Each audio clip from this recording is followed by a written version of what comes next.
আসসালামু আলাইকুম বিসমিল্লাহির রহমানির রহিম। সবাইকে স্বাগতম আমার চ্যানেল। এখন ঘড়িতে 11টা বাজে।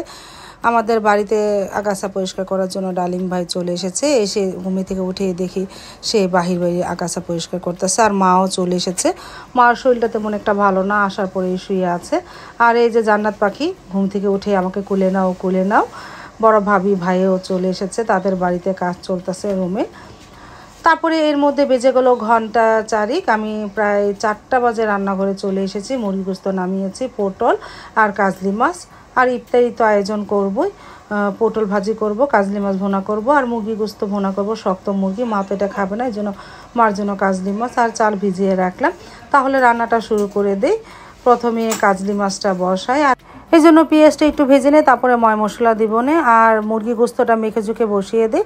যেহেতু শক্ত মুরগি আর কষাবো কেন, অল্প একটু মুরগি মেখে ঝুঁকে বসাই, আস্তে আস্তে হোক।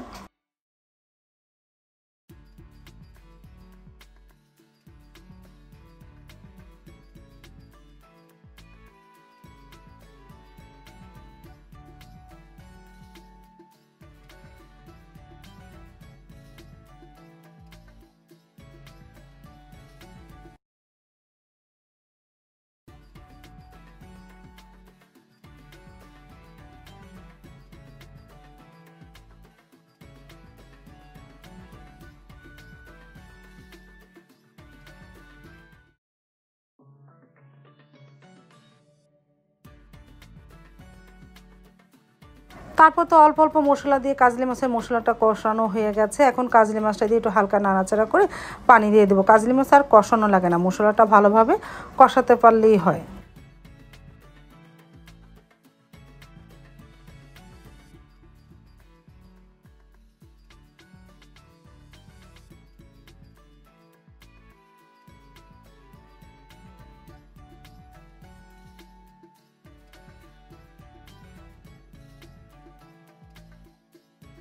পাশের চুলায় আস্তে আস্তে মুরগি গোস্তটা কষানো হচ্ছে, আর আমি এই ফাঁকে পটল চেঁচে তারপর চিকন চিকন করে কেটে আলু দিয়ে ভাজি করব, কেটে নেই। কাজলি মাছের তরকারিটা প্রায় হয়ে গেছে, এখন একটু ঝোল রাখি, আবার রাত্রে গরম করব না, সেহেরি ও সন্ধ্যা রাতে খাবার। তারপরে কাজলি মাছ হয়ে যাওয়ার পর পটল ভাজিটা বসিয়ে দিলাম, পেঁয়াজ কাঁচামরিচ, এখন লবণ দিব, আস্তে আস্তে ভাজিটাও করি।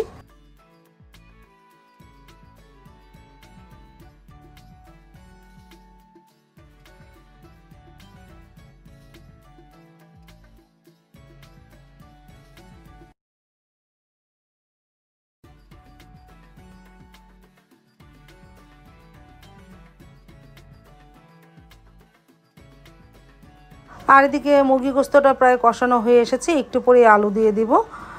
তারপরে তো আলু দিয়ে কিছুক্ষণ কষিয়ে আমি পানিও দিয়ে দিয়েছিলাম, প্রায় হয়ে গেছে মুরগি গোস্তটা।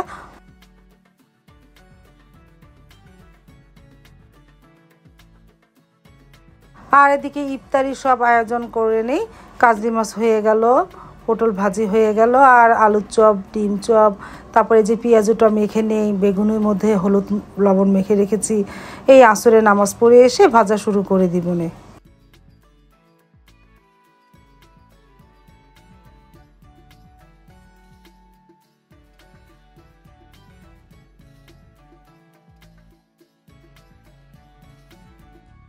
আসরের নামাজ পড়ে চলে আসলাম, এখন ভেজে নেই ইফতারির সব কিছু। আর এদিকে আমার জন্য আর সাইদুলে বাবার জন্য তোকমা দানা দিয়ে আর চিয়া সিড দিয়ে শরবত, আর মেয়েদের শুধু ট্যাঙের শরবত, আর মাকে দিব গুড়ের শরবত।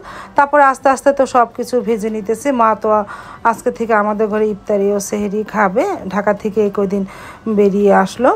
মার শরীরটা তেমন একটা ভালো না, অনেকটাই শরীর খারাপ, মাথা খালি ঘোরায়, অনেকটাই ঠান্ডা লেগেছে। তারপরে তো সবার শেষে ভাতও বসিয়ে দিলাম। যে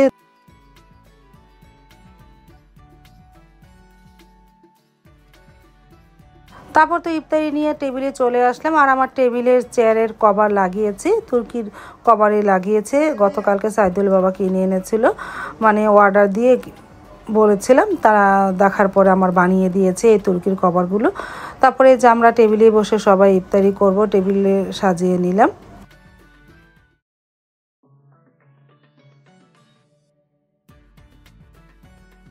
আর এদিকে সাইদুলের বাবাও চলে আসলো, সাথে করে একটা পিৎজা নিয়ে এসেছে। সারামণি খেতে চেয়েছিল। সারামণি আজকে কোরআন শরীফ খতম দিয়েছে, আলহামদুলিল্লাহ। রোজার মাসে আর একটা কোরআন শরীফ খতম হয়ে গেল। সাইদুলের বাবাও চলে এসেছে। তারপরে এই যে মা ড্রয়িং রুমে বসে আছে। মাকে বললাম ড্রয়িং রুমটা সুন্দরভাবে গুছিয়েছে, কেমন হয়েছে। মা বলছে সুন্দরই হয়েছে, কিন্তু মার তো শরীরটা ভালো না, দেখো শরীরটা কেমন, মুখ চোখ কেমন হয়ে গেছে মার, এই যে দেখো।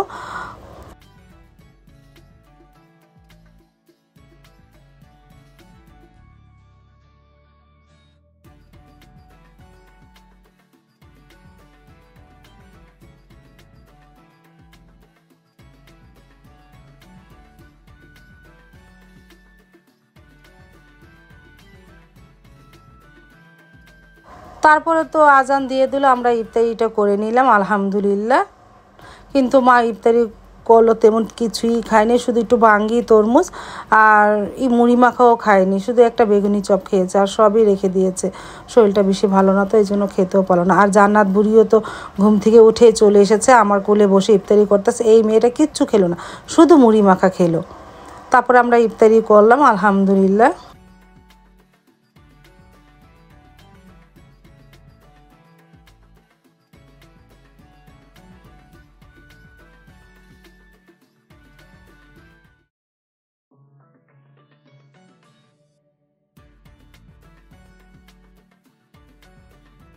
তারপরে এই যে মুড়ি মাখা হলো, জান্নাত পাখি মুড়ি মাখা খাবে কাকুর সাথে। ও অন্য কিছুই খেলো না, শুধু মুড়ি মাখাই খেলো। একটা চিকেন বল দিয়েছিলাম, একটু খেয়ে বলতেছে আর খাবো না। তারপরে তো মুড়ি মাখা হলো, জান্নাত বুড়িকে দিলাম, সে পিএস তুলে রাখতেছে। তারপরে আমরা খেলাম, সাবার জন্য রাখলাম, মাকে ডাক দিলাম, মা খাবে না, মা শুয়ে আছে।